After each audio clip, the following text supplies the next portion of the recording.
Yeah, good afternoon and good evening to some people. Good morning, according to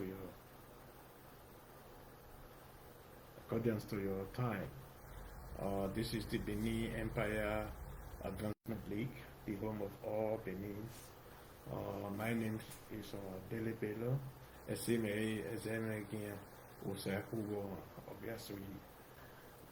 I am the president of the Benin Empire Advancement League. Today I'm alone here. Yes, I just want to talk about a few things, just a quick one today, about what is going on in our empire. Of recent, there was a discussion about the um, let me just put it this way. People were discussing about the land issue that is going to be given to the headsmen for open grazing. We want to thank our Igbo governor, His Excellency Mr. Obaseki, for the good job he did. Because we know it's not easy to be a leader in any organization or in any society or in any state today to be a governor. We thank you for not signing the open grazing bill, that you restore the dignities of the Beninese, because we over here Edo Edovien. That is it for that. And there's a lot of issues that is really affecting our empire. We the Beninese, or we the who represent the Beninese in the social medias, not all, but some who are good, who represent the Beninese in the social media. We should talk about how to restore the dignities of the Beninese, because when you say Edo or Benin people, people always mistake us for the other nation, the Benin, the Benin Republic. But it's only those in Nigeria that really understand that there's a Benin Empire, or people who are associated with the Benin. We always know that there's a place called the Benin Empire in Africa, or in West Africa. We are trying to do that. There's a lot of difficulties we are facing with that because of the reputation people just put forward before us. There were some of our people who were out there distorting our history. These are Benin-born children who are out there distorting our history, and our culture, our reputation, everything that had to do with the Beninese, even our own leader, our own Omonoba Nedo Kuapolopolo, Oba Eware II. There's a lot of damage that is being done, especially from somewhere like Germany, from some of our people, of which I don't want to mention their name. For some reasons. There's something the people living in Nigeria should understand about the implication of what they are doing. And there are still some of people doing the same thing in Nigeria. And I can assure you, these people who are distorting our history, they are not working alone. They have some full support of Edos and some other ethnic groups from the Benin Empire. This is very, very difficult tracking these people down. And the second issue is the legal issue. It's not the way you treat legal issues in Nigeria, it's not the way you treat legal issue here. During my time in other organizations, we were trying our possible best to minimize the damage these people were doing to the empire. And in some cases, we were successful, and in some cases, we lost a very we lost ground. Uh, I want to put it so people understanding that when you are going to sue somebody here in Europe, or especially where I'm living, the area where I'm living, the law in Germany is different from the law in Austria, and the law in Austria is different from the one in Britain. You may be successful in Britain, but in Germany you will not be successful, and you will not be successful in Austria. And in Netherlands, the same thing. Or in Norway, or in Sweden, or anywhere else, due to their law, their human rights laws, and their right of self-determination, and yes, there's a lot there that is really disturbing us from doing something against these people. For example, if you are suing somebody that deformed your history or whatever you call it, you have to give a good evidence that you yourself, that your name is being mentioned, and that these things really affect you physically and morally. And if you cannot prove that, it's very difficult to sue anybody, or to bring anybody to account for what he's doing. In the case of so many of these tyrants that is living in Germany, it's a very difficult issue. Not that we cannot get them, but it will take a long time, and many people have to participate on this issue. Not just the person there in Germany, because he does really have the right to sue these people in the form, but you need people who are in Nigeria who this matters really affect. Because when they talk about the palace, about our monoba have to sign an affidavit that allow you to take certain action against these people. And by doing that, it may cause some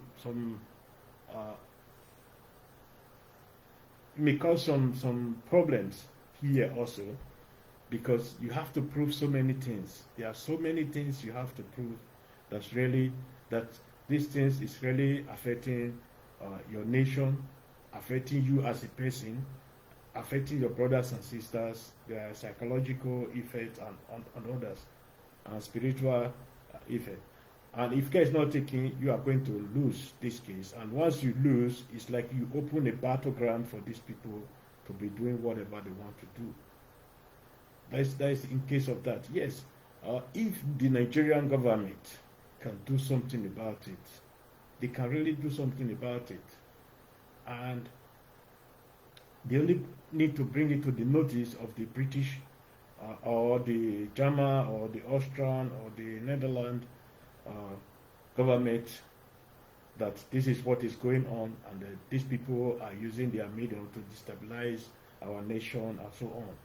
You will see within 10 days actions will be taken. But we are not in that case, because you can see what happened to Nnamdi Kanu. What happened to Nnamdi Kanu was not just the job of the Nigerian security service, it was international. From the British to all other European secret agents and Interpol and others tracking these people down, and it's not an easy job. So the Benin will be coming up sooner or later to such level, because the damage that is being done is too big, especially distorting our history, even as far as to our artifact that belongs to us, because the British did this for a very long time, hiding our artifact under the umbrella of the Yorubas. We all know that the Yoruba doesn't have artifacts.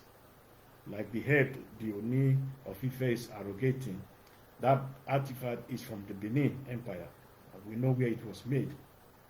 And there are so many other artifacts that is decorated as Yoruba's artifact that really belongs to us. And because we know the Beninese, we have had influence on Ife Empire, or the Ife Kingdom, or whatever they call it, at that period.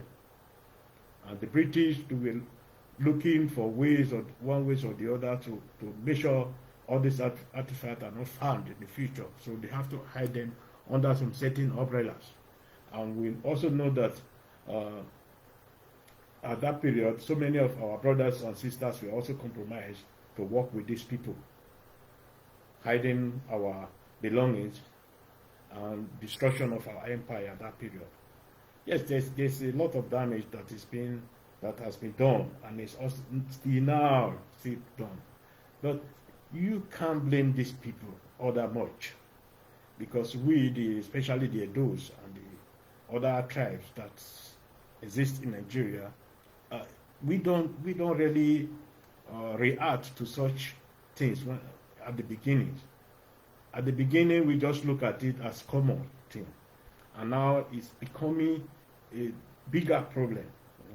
It's now people are coming out to say this and that. We don't distort our history, don't distort that.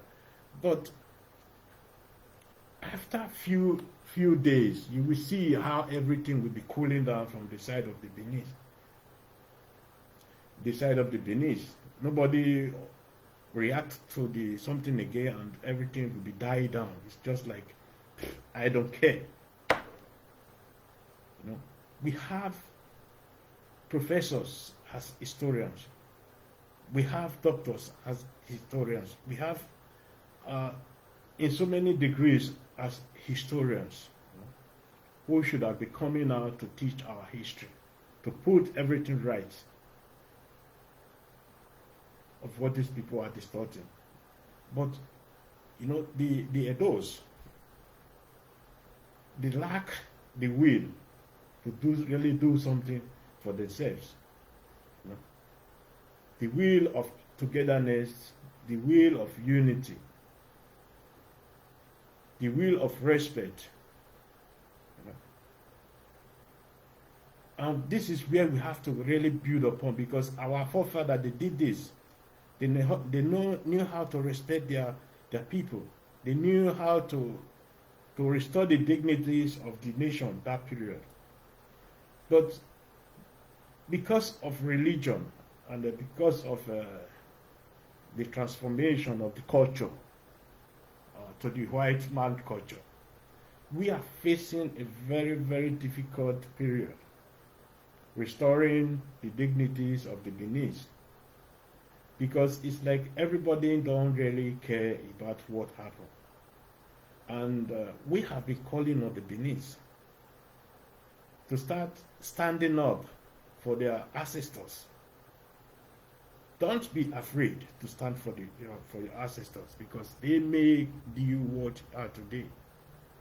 When we talk about the Benin culture, it was our ancestors who invented everything. But we today, we cannot be proud of only what our ancestors did. We should also be proud of ourselves, what we have done. But nothing yet, not even the history our forefather wrote, we can be able to protect now. So it is time for us really to come out,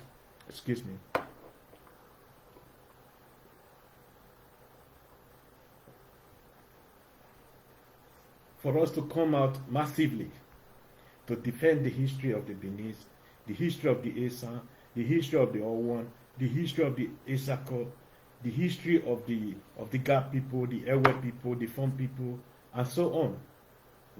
It's not just let me say in Nigeria alone that we are having this problem. We are having this problem in all the nations where the Benin exist. If you go to Ghana, you have the same problem. If you go to Benin Republic, you have the same problem. If you go to Togo, you have the same problem. But we really need to get up, wake up from our slumbering or from our sleep to defend the history of Benin, because doing it online alone is not enough. We have to be doing this physically. Maybe when I mean physically, teaching our culture in schools, our histories and our religion in school. Because it is the high time, Because what I'm seeing today in our schools, when they say they are promoting our culture, it's only when they dance our cultural dance. And even that cultural dance is also corrupted in some ways. You know, because the Beninese, we have one of the, let me say, one of the most worth culture in Africa as a whole. Even other nations copied from the Beninese. But now we are done. Why? Because everybody neglects the culture. We thought or we believed what the white man brought is the best. But we can see the problem we are facing today. It's not the problem of our forefathers. This is the problem the white man brought to us. We accepted this. That's why we are living in the way we are living today. Everywhere crime, everywhere violence. So why can't we turn back? Take a step back and look at it. What happened during our forefathers? How can we improve the life of our people without violence, without corruption? How can we restore the dignities of our people, or the nation, or the empire called the Benin Empire? We can start just with one little thing, with our own culture, the culture of our forefathers, the religion of our forefathers, the unity of our forefathers, the togetherness of our forefathers. But today, the new generation, they knew nothing about our forefathers. If you ask, I can tell you 80% of the children of today, even in the secondary, I can call it secondary school or the college, the name of their forefathers, they cannot even tell you. You can see everywhere today, because I was looking at the people collecting for the local government electoral something. I was was laughing. How can somebody call himself David Mark? Huh? How can somebody just choose an English name for himself? Huh? If I were to be a voter, I will know that person is not ready, and I will not vote that person, because no Englishman will come and tell you his name is now Igariba or Igari. You can only find maybe 1 out of 100. Even the Fulanis, they prefer their own name. For example, Muhammad Buhari. But we the Edos, we the Isans and others, we prefer to use the name as other people gave to us. That means we are still under the slavery of these people. We are still a slave to these people. When the Americans today, they are trying to revise their name, to turn the name their slave owners gave to them to the name of their forefathers. We can see somebody like Muhammad Ali and so many other of them changing their name to the African names or the maybe Arab name or whatever they should call it. We can see the changes that is coming. Why they are doing that? It's like we are doing the opposite thing. We should take up from our sleep to start doing things ourselves. We can see what was going on, for example, in the issue of Ukraine and Russia, how our people was stranded in those areas. What happened to our people? This should show example to the world, to the Africans, to the Nigerians, to the Beninese, to the Edos, how these people stand for their people, how they care less about us. It's not just saying it.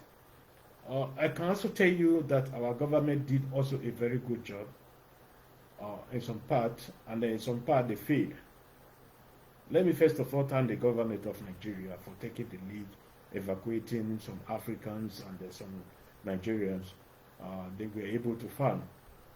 But those ones that were stranded in the Polish border, it was a heavy task for the Nigerian government or any African government to get these people. And I have to say this also, big thanks to the Romanian government. They didn't select whether you were black or you were white, they allow you to go in. But in the case of Poland and others, I was watching a documentary yesterday, somebody sent to me, and I saw in the Hungarian side of the border, it's like they understand what was going on, that they cry out of our people. You know? They allowed some of them to come in temporarily. You know? This is what the Polish government should have done. You know? So, although they did something, I can tell you what they did is beyond the imagination of so many people. Do you know so many of our people were given a paper to sign that they understand they can be taken to anywhere they want them to be taken to? And these people signed this paper without even reading it. These are university students who are supposed to find somebody who will interpret this letter for them, but they didn't find anybody to interpret this letter for them. And they now signed this letter. And most of them are now being kept in a prison yard, in a deportation camps. And this place is so miserable that it's against the human will, against human rights, against everything that stands for the human beings. We should not stop crying and shouting out at these governments. They should understand why we are doing what we are doing. Because they said they are Christians. And the Bible said every human being is equal. And all these nations are Christians. Why are they now treating our people as like we are not human beings? It's just a shame to some of our leaders and to some of our people, because we always blame our leaders for everything that is happening in our nation today. But what about ourselves? What are we doing to improve the life of our people, to improve the life of our fellow human beings in that country? Because that is the difference between now and then. Because our forefathers, they were not just thinking about themselves alone, they were also thinking about their fellow citizens, about their fellow human beings somewhere. So that was why it was very easy for our forefathers to build the nation we are today. The Benin Empire, Nigeria. Although Nigeria was built in a corrupt stone, let me put it that way, in the corrupt stone to be blown out somehow. That's why corruption is very difficult to approach Nigeria today, because right from the beginning it was already corrupted, not built on the truth, built on blood of other people. The Nigerian youth of today have gone through almost all the candidates that is candidating for the president, candidating for the local government election, and so on. You can see the names that is still coming up once and again and again. And all these names, none of them is free of corruption. None of them is free of violence against their people. Then you begin to ask yourself, are Nigerians really ready to change Nigeria? Because the more Nigeria is in chaos, the more the politicians will be profiting from Nigeria chaos. Because nobody will then come out in this chaos to investigate or do something. for our people.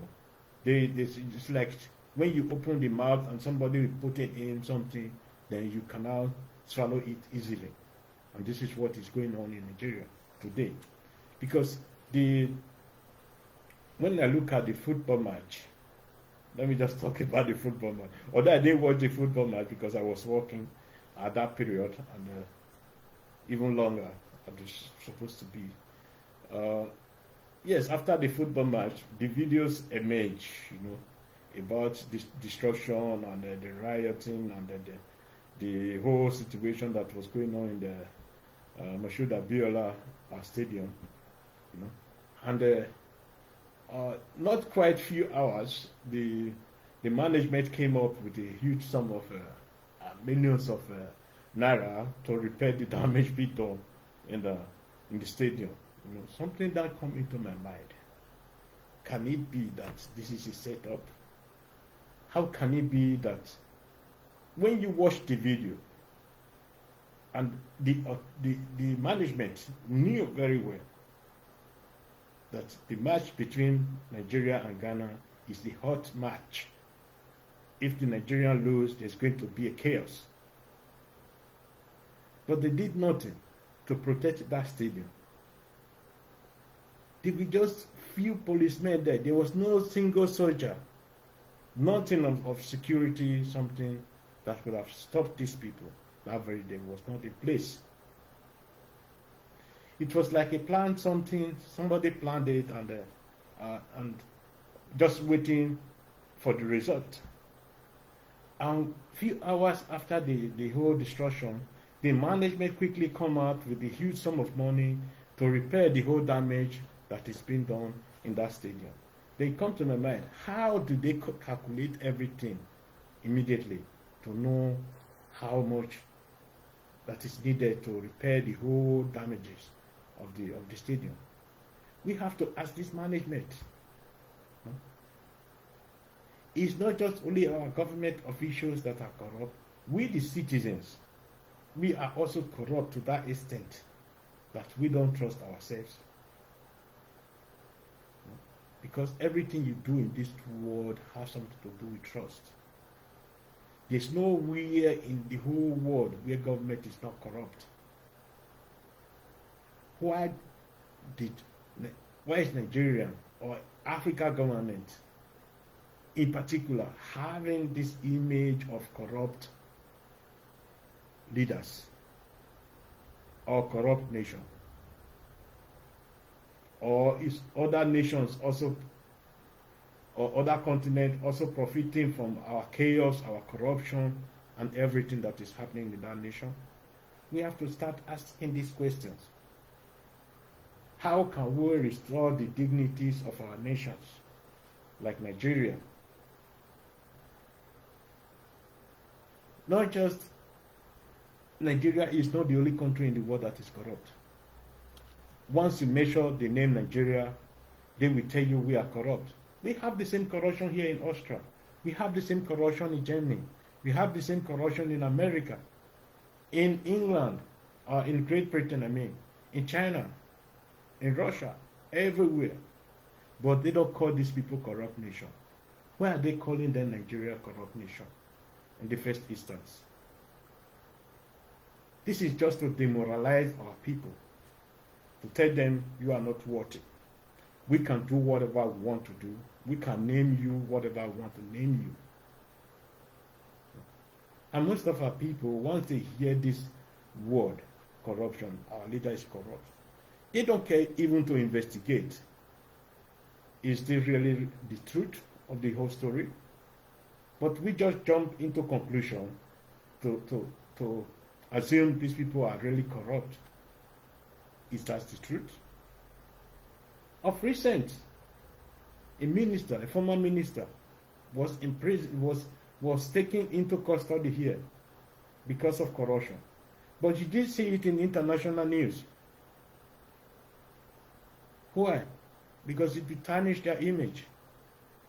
The former chancellor of this country resigned because of corruption. You didn't hear it in the news because it tarnished the image of their corruption, even derailed their economy.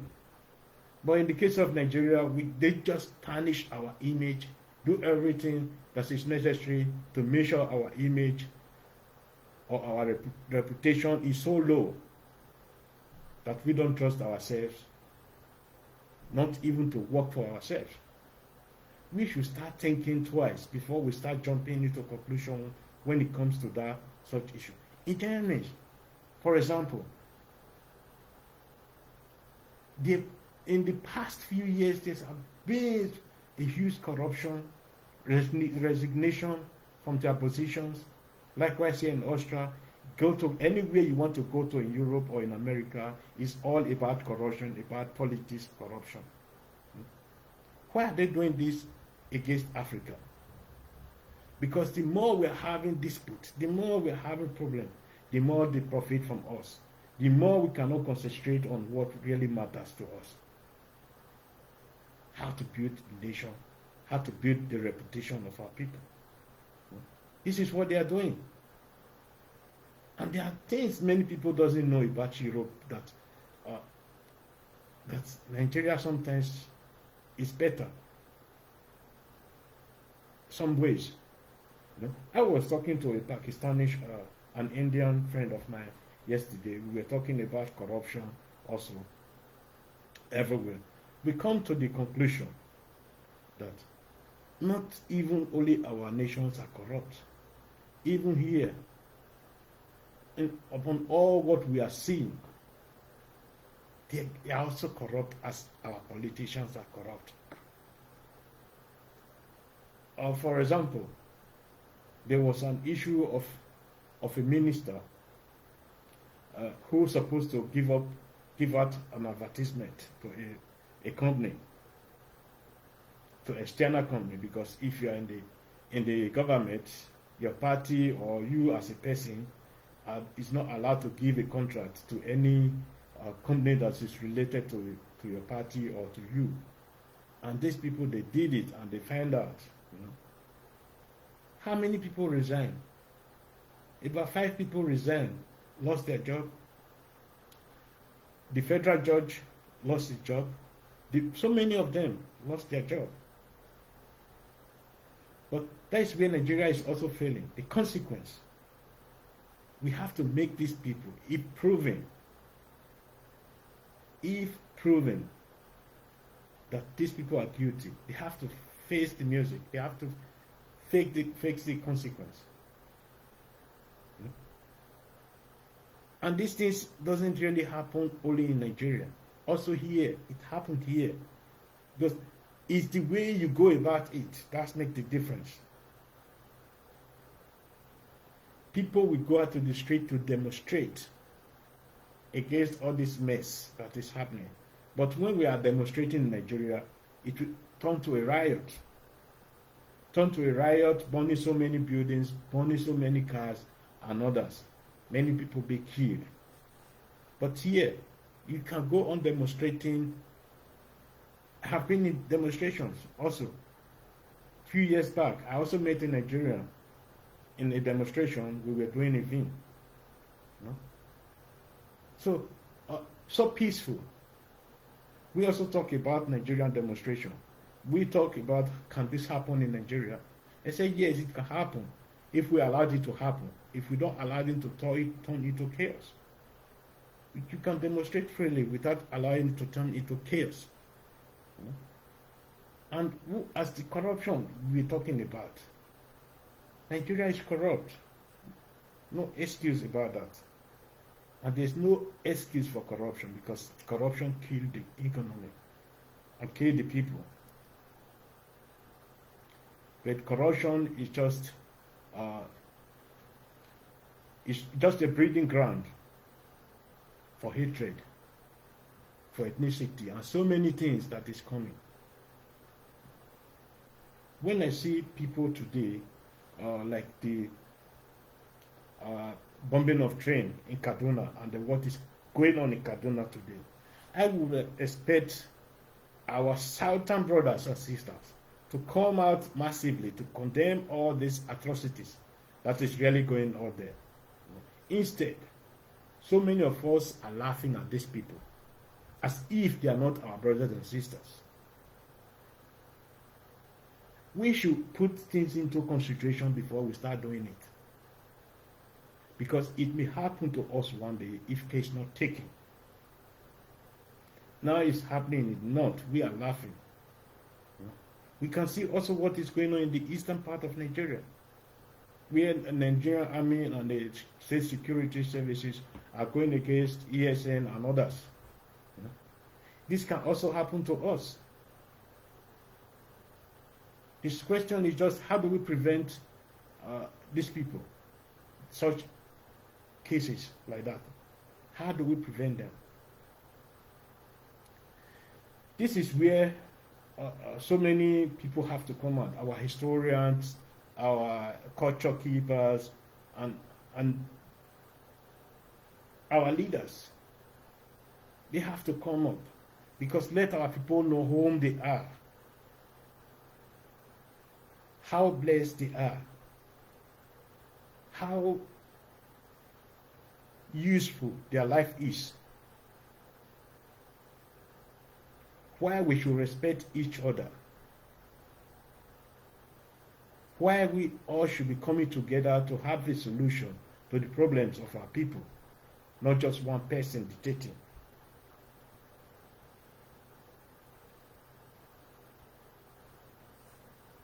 There are so many solutions we can find together. It's not just going there alone, dictating. You can find a solution. Yeah, the government of the period, federal or local or state level, they are not standing, let me say, 100%. If they stand 100% and people stand behind them 100%, I don't think we'll be having all this violence we're having. Because things are not moving as it's supposed to be moving. That's why we are having all this violence, all this chaos, all this religion mess we're having. Because the problem of Nigeria is really, one of the biggest is religion. Today we have in the south money rituals from the pastors and others, smuggling drugs. In the north, where we have the Islam turning our children, our youth into terrorists, say they are protecting their religion. Your religion needs to protect you, not you protecting the religion. Sorry. So there's a lot we can be doing and we should be doing. It's not only our leaders that should be solving our problem. We as a community, we as a local government, we as a village, we as a camp can also find solution to problems. Not every problem deserves money. But when problem is starting, give it attention. Make it known to other people so that they can help you to find solution. By not responding to the problems we are facing, it's like you feel unconcerned for the people. Like the Kaduna train bomb. If we are in Europe, you will see their flags, half mast. See their news in the whole of Europe. You hear about it. People will talking about solution, have to take care of this problem and others. But in our case, our journalism is like they are just happy when something happens, they just bring it out, and that was the end. Because as a journalist, you also contribute to the moral and respect, unity, and everything in that nation. You should not be ethnicizing our politics, because this is where we are really lacking. The politics of ethnicity. When I'm looking at it today, when the South are saying they should be zoning the presidency, or this is the turn of Igbo man should be the presidency, or the Hausa man should be the presidency, or the Yoruba man should be the president, or should bring the president candidate. Is that democratic? Are we practicing democratic government? That is dictatorship, because you now choose a candidate for these people to vote for, which they really don't want to vote for, but they have the choice. But we have to think about our democracy again. We think. Yet, this two-party system is a mess. It's a mess. Because Nigeria is above that. We are more than that. Nigeria should be choosing their presidency because they qualified, not because where they belong to or from where ethnic group they came from.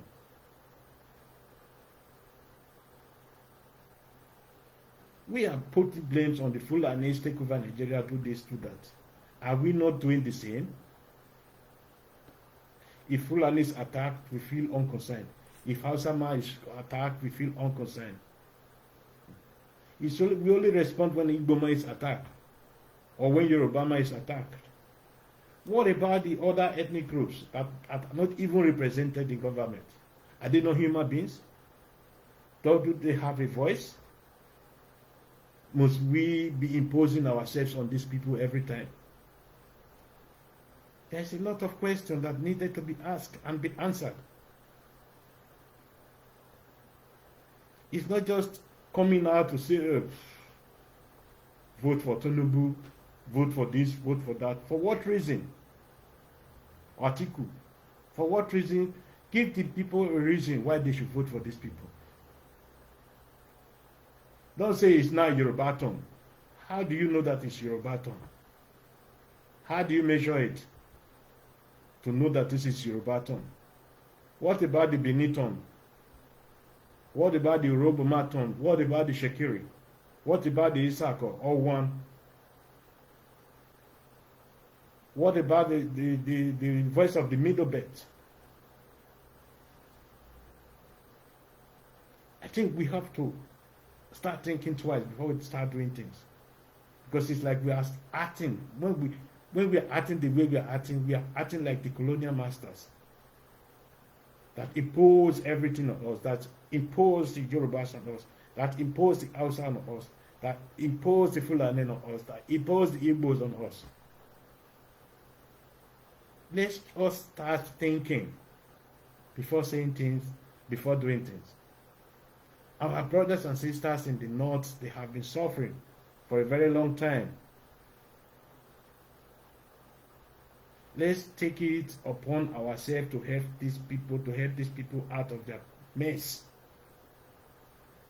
Because we cannot be happy when these people are being killed every day.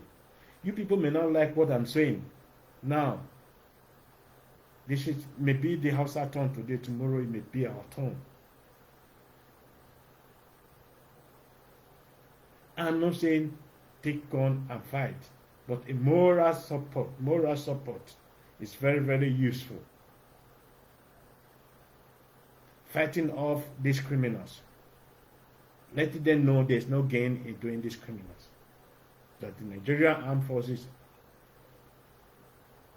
will be going against these people. Give our government a moral boost. No matter who's ruling. Because the ruling elite, they have their bodyguards, they have everything. Nothing happens to them. It's only the poor man in the city that, or the villages that is dying today. Where the herdsmen will take up their farm and be killed and be raped and others. Likewise in the north, they are having the same issue, even worse. We shouldn't be just happy because something happened to our train going to Kaduna. It might even be that some of these people were from the south. We don't know who these people are. I can tell you when a train derailed here and about 10 people is being killed, you will see the flag coming down. Everybody mourning for these people. But in Nigeria, people will be laughing and be happy that such a thing is happening. Because the people want to take advantage of all these things. Is that the way we want as a youth or as a leader we want to rule that nation?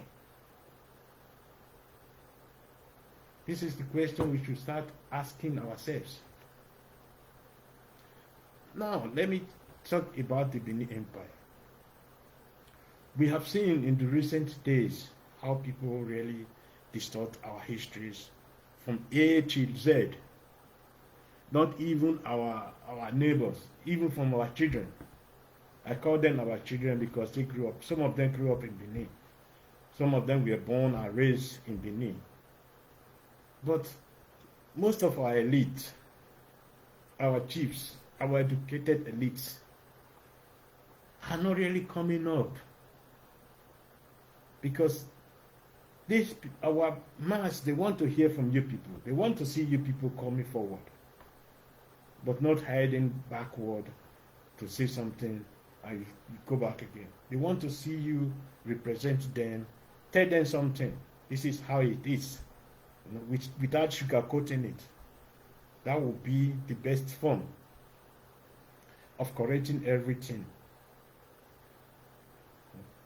Although there are still a lot of our people, like someone like Ima's friend is Oduwa, I'm aware. Happy birthday to you. Lest I forgot. And we wish you more grace and more good health and everything that need in this life to be happy. We wish you all the best. And to all other Beninese that is joining hand to raise the awareness, to teach our history, we say thank you to all of you, because no one person can do this alone. We need all hands. If you know you are from the Yoruba, and you know the history of the Yoruba very well, the culture of Yoruba, Ika and others, Kwale, come up. Let's teach our people. Let's show our people this is who you are, not who they want you to be. Because if you are looking for something who people want you to be, you won't live a happy life. That's the destruction we're having. Because the English people, the colonial masters, they want us to be something they want us to be. And we should deny them that. We should make them unhappy.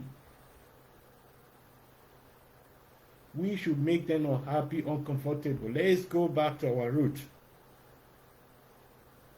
Because this is what makes us. So thank you very much for joining me. Maybe tomorrow, if I'm chance, we will be coming up. I and the vice chairman, maybe our secretary will be joining us. Maybe other people will be joining us in the future. And yeah, let's see what we can do again tomorrow. The moral aspect of Nigeria need to be boosted, and the moral aspect of the Benin Empire need to be boosted, because Benin Empire make almost half of Nigeria. And we are a power in Africa. We should not be keeping quiet when things are happening. We should always raise our voice against violence, not condoning violence, because it may happen to us one day. Talking from experience. So thank you, and God bless every one of you. Salobano de Bawa. Yeah, Salobano Riku de Mawa. Odesi. Was my relay or Dedan or Yahweh. Thank everyone. Let God show you a good way of life and a good experience in this weekend. And I say thank you everyone, and God bless you all. Bye bye.